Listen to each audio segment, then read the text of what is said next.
Immigration protests beginning their fifth day of demonstrations in Los Angeles, and President Trump has authorized an additional 2,000 National Guard troops to the streets. So, Aisha, that now brings the number of troops to more than 4,000 in addition to the 700 Marines that were ordered to that city on Monday. Governor Gavin Newsom also announcing he is suing the Trump administration for its response, claiming it overstepped authority because they did not get state approval before deploying those troops. Protesters first taking to the streets on Friday after sweeping ICE raids at businesses across Los Angeles. Many demonstrations have started out as peaceful but clashed with police, and this has escalated tension. So far, at least 56 people have been arrested, and now protesters in other cities are showing their support with rallies of their own, and that includes right here in Atlanta.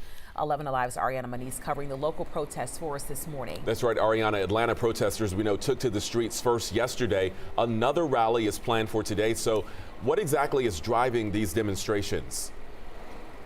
Well, Jonathan, activists say this is in direct response to the crackdown of immigration raids happening all across the country, and also standing in solidarity with the protests happening out west in Los Angeles. Now, on Monday, the Union of Southern Service Workers held a rally here in Atlanta outside the office of the Inspector General.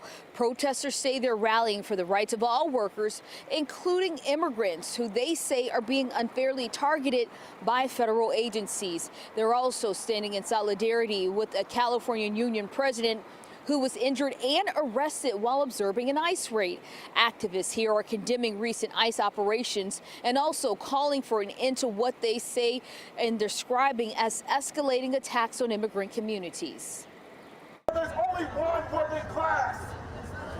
There's only one working class. It doesn't matter if they're born here or across the border.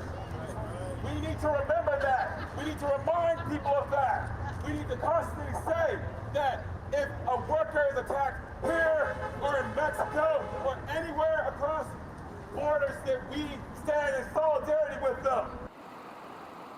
Now tonight, the Atlanta branch of the Party of Socialism and Liberation is hosting what they're calling an emergency rally at 6:30 p.m. here on Buford Highway. The group says it's a direct response to militarized ICE raids, National Guard deployments on protesters in Los Angeles, and also attacks on immigrant rights across the country.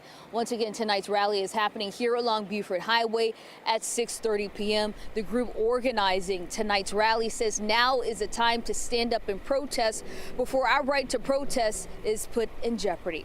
Reporting live from Atlanta, I'm Ariana Maniz for 11 Alive. Back to you. All right, Ariana, thanks for the update. We'll be checking back with you throughout the morning, including in our next half hour.